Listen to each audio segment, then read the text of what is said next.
Lawyer రజనక్క అబ్బో ఏం ఎలివేషన్స్కి తట్టుకోలేకపోతున్నాం అయ్యా. జగన్మోహన్ రెడ్డిని అసలు ఇంకేంలే జెట్ స్పీడ్ తోటి ఫ్లైట్ ఎక్కించే పని చేస్తుంది. అసలు అంతరిక్షంలోకి ఏదైతే రాకెట్ను వదులుతుందో ఆ రకమైన అబ్బో ఏం ఎలివేషన్ అసలు తట్టుకునేది కాదు. అవేమంటుందంటే 2029లో జగన్మోహన్ రెడ్డి పొరపాటున అధికారంలోకి వస్తే మీరు ఏదైతే మీరు ఈ దేశం వదిలిపెట్టి పారిపోవాలనుకునేటువంటి ఆ ఫ్లైట్ని హైజాక్ చేసి పులివెందుల్లో దింపుతారంట.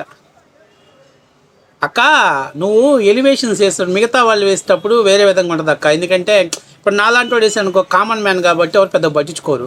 కానీ నువ్వు ఒక లాయర్ కదా, నీకు చట్టంలో ఎన్ని సెక్షన్స్ ఉంటాయో, ఏ సెక్షన్ దేని కొట్టించుద్దో, ఏ చట్ట ప్రకారం ఎలా వెళ్ళాలో ఇవన్నీ చాలా ఉంటాయి. ఇవన్నీ మర్చిపోయి నువ్వు కూడా జగన్మోహన్ రెడ్డికి రాకెట్ లాంటి ఎలివేషన్స్ వేస్తే ఎట్లా అక్క? ఆయన ఫ్లైట్ని హైజాక్ చేయడానికి ఈ రప్పా బ్యాచ్ గారికి, థమ్స్అప్ బ్యాచ్ గారికి ఆయన ఫ్లైట్ని హైజాక్ చేయాలన్నా లేకపోతే ఫ్లైట్ని దాని కంట్రోల్లో తీసుకోవాలన్నా నేషనల్ హైవే ఎయిర్పోర్ట్ అథారిటీ వాళ్ళ చేతుల్లో ఉంటుంది. ఎవడు పడితే ఆడు ఎంట్రీ అయ్యి ఎవడు పడితే ఆడు ఫ్లైట్లు తీసుకెళ్ళి పులివెందులో దింపుతా, లేకపోతే తాడేపల్లి ప్యాలెస్లో దింపుతా, లోటస్ పాండ్లో దింపుతానంటే మింగదు. ఫస్ట్ ఆఫ్ ఆల్ నువ్వు ఆయనకి ఎలివేషన్స్ చేసే పనిలో కనీసం నువ్వు ఒక లాయర్ అని, అడ్వకేట్వి, అది కూడా హైకోర్టు అడ్వకేట్ అనే సంగతి మర్చిపోతున్నావు. అసలు జనసేనలో ఉన్నప్పుడు నువ్వు మాట్లాడే విధానానికి ఇవాళ వైసీపీలో పోయేసరికి నువ్వు మాట్లాడే విధానం చూస్తే జనాలంతా కూడా ఏందిరా నాయన, ఒక సబ్జెక్ట్ ఉన్నటువంటి క్యాండిడేట్ కూడా ఆ పార్టీలో చేరితే సబ్జెక్ట్ లేక శూన్యమైపోయి చివరికి ఎలివేషన్స్ చేసుకొని బతుకుతారు కావాలి అలా అనే స్థాయిలోకి వచ్చింది. అసలు ఒక్క నిమిషం చూడండి అక్క, ఆస్కర్ లెవెల్ పర్ఫార్మెన్స్ వీడియో ఒకటి చేస్తాను. బయటికి రాలి ఇప్పుడు వచ్చారు. ఎందుకు వచ్చారు? ప్రభుత్వంలో ఉన్నాం మేము. లేకపోతే కొడుకులు కూతుళ్ళు విదేశాలకు వెళ్ళిపోతారా? పక్క రాష్ట్రాల్లో మీరు పెట్టుకున్న కంపెనీలకు వెళ్ళిపోతారా? ఆంధ్ర రాష్ట్రంలో ఉండే ధైర్యం చేయరా? అసలు ఆకాశంలో మీరు విమానంలో వెళ్ళిపోదాం విదేశాలకు అనుకుంటే విమానం అక్కడ హైజాక్ అయ్యి పులివెందుల్లో ల్యాండ్ అయింది. అవసరం మనకి ఇది అక్క ఆస్కర్ లెవెల్లో వేసేటువంటి ఎలివేషన్స్. ఆమె ఏమంటుంది, మీ పిల్లలు హైదరాబాద్లోనో లేకపోతే ఎక్కడో ఇండస్ట్రీలు పెట్టుకోనో లేకపోతే ఎక్కడో ఫారిన్ కంట్రీస్లో ఉన్నారని వాళ్ళ ప్రభుత్వం అధికారంలోకి వచ్చిందని మీరు కర్రలు పట్టుకొని వెళ్తున్నారా అని చెప్పేసి మాట్లాడుతుంది. 1983 తెలుగుదేశం పార్టీ ఏర్పడినప్పుడు తెలుగువాడి ఆత్మ గౌరవం కోసం ఈ పార్టీ ఏర్పడింది. తెలుగు వాళ్ళు షీల్డ్ కవర్స్లో ఎవరు ముఖ్యమంత్రిగా ఉండాలో అని నిర్ణయించేటువంటి ఇందిరాగాంధీ గారి నిర్ణయానికి వ్యతిరేకిస్తూ తెలుగువాడి వేడి తెలుగువాడి పౌరుషాన్ని చూపించడం కోసం ఏర్పడింది తెలుగుదేశం పార్టీ.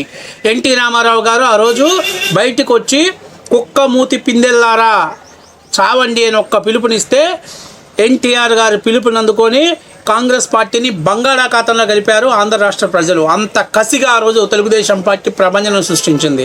ఆ తర్వాత ఎన్టీఆర్ గారి శస్త్రచికిత్స నిమిత్తం ఆయన అమెరికాకు వెళ్తే ఆయన వచ్చేలోపు ఇక్కడ ఇందిరాగాంధీ గారు కుయుక్తులు పండి నాదెళ్ల భాస్కర్ రావుని ముఖ్యమంత్రిగా ఎక్కించి కూర్చోబెట్టారు.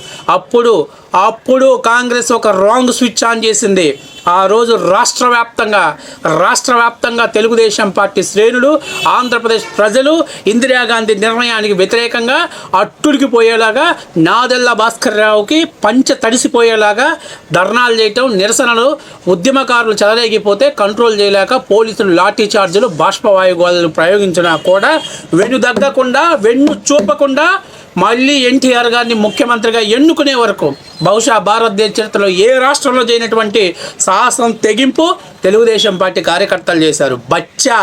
నువ్వు పిల్ల బచ్చావి, నీకు చరిత్ర తెలీదు, తెలుసుకో ఫస్ట్. నువ్వు ఊరికే మీడియా ముందుకు వచ్చి జాకీలేసి పైకి లేపితే అన్న పైకి వెళ్తాడేమో కానీ అన్న కింద నువ్వు ఎంత మంట పెట్టి పైకి లేపినా చివరికి ఆయన కింద పడతాడు. అది సక్సెస్ అవ్వని రాకెట్. మీరు అసెంబ్లీలో చూసాం, జగనన్న నువ్వు మనగాడివి, పులివెందుల పులిబిడ్డ, స్టట్టేసిన గుండె మళ్ళీ కొట్టుకోవటం, ఆగిన గుండె మళ్ళీ కొట్టుకోవటం మొదలు పెడితే జగన్ ఇలాంటివన్నీ చాలా ఉన్నాయి. ఇలాంటివి బొచ్చుడుని ఆ పార్టీ వాళ్ళు చేసినటువంటివి. కానీ ప్రజలు అంతిమంగా కోరుకుంది అభివృద్ధి. మీరు వేసే పిచ్చి ఎలివేషన్స్ కాదు. అర్థమైందా? ఆ రోజు నుంచి ఇక్కడి నుంచి చలో ఢిల్లీ అని చెప్పేసి కొన్ని ట్రైన్లలో వేలాది మంది ఢిల్లీకి తరలిస్తే అక్కడ అల్లర్లు సృష్టించాలని ఇందిరాగాంధీ కాంగ్రెస్ పార్టీ వాళ్ళు ఈ వైసీపీ పిల్లబచ్చ అంటే దాని డిఎన్ఏ కాబట్టి పొరపాటున వచ్చేసింది. కాంగ్రెస్ పార్టీ వాళ్ళు నిర్ణయించుకుంటే ఆ రోజు వాళ్ళ కుట్రలు చీల్చి చెండాడి జంతర్ మంతర్ దగ్గర, ఢిల్లీ భవన్, రాష్ట్రపతి భవన్ దగ్గర వేలాది మంది తెలుగుదేశం పార్టీ కార్యకర్తలు ఆడికి వెళ్ళి నిలబడి ఒక్కొక్కరిలో ఒక్కొక్క టంగుటూరి ప్రకాశం ఉన్నాడని చెప్పి చూస్తే ఇందిరాగాంధీకి వణుకు పుట్టి రాష్ట్రపతి కూడా అప్పటికప్పటికి ప్రభుత్వాన్ని రద్దు చేస్తే మళ్ళీ ఎన్టీఆర్ గారిని ఆ సింహాసనం మీద కూర్చోమంటే నేను కూర్చోను అని ప్రభుత్వాన్ని రద్దు చేసి మళ్ళీ ఎలక్షన్స్కి పోయి ప్రజల అభిప్రాయం మీద మళ్ళీ పార్టీలోకి వచ్చి ఫామ్లోకి వచ్చినటువంటి ఘనత ఎన్టీఆర్ గారు. ఇది తెలుగుదేశం పార్టీ పుట్టు పురోగత్రాలు. ఆఫ్టర్ ఆల్ మీరెంత, మీ చరిత్ర ఎంత? సింపతీల మీద శవాల మీద రాజకీయాలు చేసుకొచ్చినటువంటి వాళ్ళ గురించి మీరు మాకు చెప్తారా? నువ్వు చెప్పావు కరెక్టే. అప్పుడు రాజకీయం వేరు, అప్పుడు ఆలోచన వేరు, అప్పుడు విధానాలు వేరు. ఇప్పుడు అభివృద్ధి కావాలి, డెవలప్మెంట్ కావాలి, అద్భుతమైనటువంటి ఈ బ్రహ్మాండమైనటువంటి హౌసెస్ కన్స్ట్రక్షన్ జరగాలి, ఇన్ఫ్రాస్ట్రక్చర్ డెవలప్మెంట్ అవ్వాలి, ఎన్విరాన్మెంట్ డెవలప్మెంట్ అవ్వాలి. అభివృద్ధి వైపు పరుగుల్లో ఎత్తే సమయంలో మళ్ళీ అనాగరిక సమాజం వైపు దారి మళ్లించాడు జగన్మోహన్ రెడ్డి. చంద్రబాబు నాయుడిని అరెస్ట్ చేసి ఒక రాంగ్ బటన్ని నొక్కి ఆంధ్రప్రదేశ్ ప్రజల యొక్క ఆత్మ గౌరవాన్ని ఉనికి ప్రశ్నార్థకంగా మారింది అని ముక్త కంఠంతో నిలబెడితేనే మొన్న చేసినటువంటి సైలెంట్ నినాదంలో 151 సీట్ల నుంచి 11 సీట్లకు పడిపోయారు. ఆ రోజు కూడా నీలాంటి జగన్మోహన్ రెడ్డి పక్కన చేరి జగన్మోహన్ రెడ్డి మొగోడు, జగన్మోహన్ రెడ్డి మొనగాడు, జగన్మోహన్ రెడ్డి వీరుడు, జగన్మోహన్ రెడ్డి సూర్యుడు, జగన్మోహన్ రెడ్డి అది, జగన్మోహన్ రెడ్డి ఇది అని చెప్తే ఆయన కుర్చీ కింద పైకి లేపి అబ్బా 30 ఏళ్ళు పాలిస్తానంటే 5 ఏళ్ళకి రాష్ట్ర ప్రజలు పొదుపు కోసి ఎండబెట్టారు. నేను ఇప్పుడు కూడా చెబుతున్నాక, ఫస్ట్ ఆఫ్ ఆల్ నువ్వు చరిత్ర తెలుసుకో. తెలుగుదేశం పార్టీ కార్యకర్తలు ఇలాంటి ఉడతూపులకు భయపడేవాడు ఎవడు లేడు. ఇప్పుడు కూడా చాలామంది చెబుతారు, నాకు సోషల్ మీడియాలో కామెంట్స్ పెడతారు, రేపు గవర్నమెంట్ వస్తే మీ అంతు చూస్తాం, నడి బజార్లో కొడతాం, గుడ్డలు కూడా తెస్తాం, కడ్రాయర్ మీద తిప్పుతాం. అరే బాబు, మేము ఆల్రెడీ డిసైడ్ అయ్యి ఉండే ఫైట్ చేస్తున్నాం. ఎందుకో తెలుసా? తెలుగుదేశం పార్టీ కార్యకర్తలు సైనికులు. ఎలాగైతే దేశం కోసం సైనికులు పోరాడతారో ఈ రాష్ట్ర అభివృద్ధి కోసం తెలుగుదేశం పార్టీ కార్యకర్తలు పోరాడటానికి సంసిద్ధమై ఉన్నారు. ఆయన పులివెందులలో హైజాక్ చేసుకోవాల్సిన అవసరం లే. ఎయిర్పోర్ట్లోకే వచ్చి డైరెక్ట్గా షర్ట్ కాలర్ పట్టుకొని తీసుకెళ్ళి స్టేషన్లో పడేయమను. తగ్గదు, వాయిస్ పెరిగిద్దే కానీ తగ్గదు. నీకు చెప్తున్నా, ఇన్ని రోజులు మాతో కలిసి ట్రావెల్ చేసినావు కాబట్టి నీకు చెప్తున్నా, ఫస్ట్ ఆఫ్ ఆల్ నువ్వు ఇలాంటి పిచ్చి పిచ్చి ఎలివేషన్స్ వేయటం మానుకో. నీకు సోషల్ మీడియాలో చాలా వీడియోలు చూడు, నీ వీడియోలకి ఎట్లాంటి కామెంట్ చేస్తున్నారో ఒక్కసారి చూస్తే చిచ్చి ఇలాంటి బతుకు నాకు అవసరమా? ఇన్నాళ్ళు ఇంత గౌరవంగా ఇంత హోందాగా బతికిన నేను ఈరోజు చివరికి జగన్మోహన్ రెడ్డికి ఎలివేషన్స్ వేసుకునే స్థాయిలో బతికిపోయా. సబ్జెక్ట్ ఉండి మాట్లాడాను.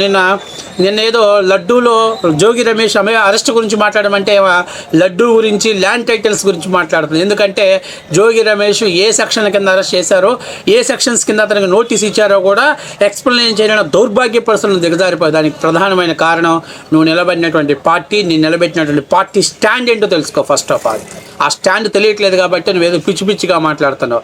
చివరికి నీతో నిన్నటిదాకా ట్రావెల్ చేస్తున్నా కూడా నిన్ను ప్రశ్నించేస్తానికి సమాధానం చెప్పలేని స్థాయిలో దిగజారిపోతున్నావు. అక్కడ నేను అడుగుతున్నా, ఇన్ని కాదక్క, పోనీ 2029కి మీరు రప్ప అని అధికారంలోకి వచ్చింది జగన్మోహన్ రెడ్డి ఏదో ఆ పులివెందుల్లోనే ల్యాండ్ హైజాక్ చేసి దింపుతాడు అనుకున్నాక పక్కన పెట్టాక, ఇప్పుడు జగన్మోహన్ రెడ్డి అసెంబ్లీకి వస్తాడా రాడా? మీ పులి అసెంబ్లీకి వస్తుందా రాదా? వస్తే పట్టుమని 11 నిమిషాల కంటే ఎక్కువ టైం అసెంబ్లీలో స్పెండ్ చేయగలిగే దమ్ము ధైర్యం మీ పులివెందుల పులిబిడ్డకు ఉందా లేదా? ఇది చెప్పక్క. ఇవన్నీ పిచ్చి పిచ్చి ఎలివేషన్స్ ఎందుకక్క? హైజాకులు చేస్తాం, మీరేమన్నా ఆల్ఖైదానా లేకపోతే ముష్కరా తోబ్రా ఇలాంటి ఆల్ఖైదా ఖైదీలు కాదు, ఉగ్రవాదులు కాదు అక్క. మీకు మీరే ఒప్పుకుంటున్నారు మేము ఉగ్రవాదులు అని చెప్పి. నేను అడుగుతుంది, జగన్మోహన్ రెడ్డి 2029 రప్పా బ్యాచ్ తర్వాత చూసుకుందాం. రేపు ఈరోజు అసెంబ్లీలోకి వచ్చి ఆయన అసెంబ్లీ సెషన్స్ అయిపోయే వరకు అసెంబ్లీలో ఆ 11 మంది బ్యాచ్ ఉంటారా, వాకౌట్ చేసి వెళ్ళిపోతారా? దమ్ము ధైర్యం ఉందా? సమాధానం చెప్పు. తర్వాత ఏదో ఎలివేషన్స్, ఇట్లాంటి ఎలివేషన్స్ అన్నీ మస్తు చూసినాం అక్క. మేము ఇవన్నీ మేము చూసినాం. అన్న తిరుపతి లడ్డు విషయాన్ని టాపిక్ డైవర్ట్ చేయడానికి అంబటి రాంబాబుని అరెస్ట్ చేసింది, జోగి రమేష్ని, ఇవన్నీ పక్కన పెడితే అన్న అధికారంలో ఉన్నప్పుడు ఢిల్లీకి పోతే మోదీ గదగద, అమిత్ షా జగన్ ప్లాన్ చూసి బిత్తరపోయాడు. ఇవే నక్క మీ ఓళ్ళు చేసిన తమ్మునేల్స్. చివరికి ఏం అయ్యానంటే వెళ్తాడు, శాలో కప్పుతాడు, లడ్డిస్తాడు, సిక్కడి చిరునవ్వును అవుతాడు, డోర్లు డడేయమంటాయి, లోపల ఏం జరిగింది తెలియదు, డబక్కన డోర్లు ఓపెన్ అవ్వకుండా బయటకు వచ్చేస్తాడు. సార్ ఆంధ్రప్రదేశ్ కోసం దేనికోసం వచ్చాడు సార్ అంటే, వెనక వైవి సుబ్బారెడ్డో లేకపోతే విజయసాయిరెడ్డి వస్తారు, ఇద్దరు దేకో ఇద్దరు పీచో అని చెప్పేసి ఆయన హుటాహుటిని వెళ్ళిపోతాడు. ఇది గత 5 ఏళ్ళు అన్న చేసినటువంటి సినిమా మేము చూసామక్క. నువ్వేదో మాకు స్పెషల్ స్టోరీలు వేసి, స్పెషల్ ఎఫెక్షన్స్ వేసి, స్పెషల్స్ చూపించాల్సిన అవసరం లేదు. నేను ఒకటే చెప్తున్నా, నీ ఈ ఎలివేషన్స్కి ఎవరు కూడా దడుచుకునేవాడు తెలుగుదేశం పార్టీ కార్యకర్త, చిన్న పిల్లోడు, చుచ్చు పోసుకునే పిల్లోడు కూడా భయపడడు అనేది నువ్వు గుర్తుపెట్టుకో.